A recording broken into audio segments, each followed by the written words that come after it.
Subukan natin to 1-2 per board. Papalitan to. Muntik tayo matalo na sa 1K per board eh.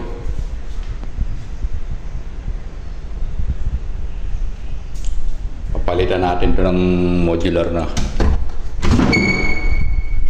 Old style na to yun.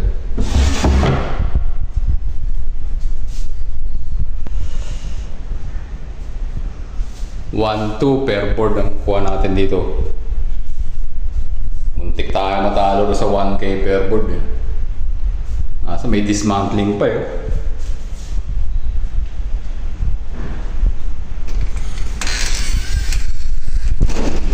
Bukan natin sa 1-2 per board.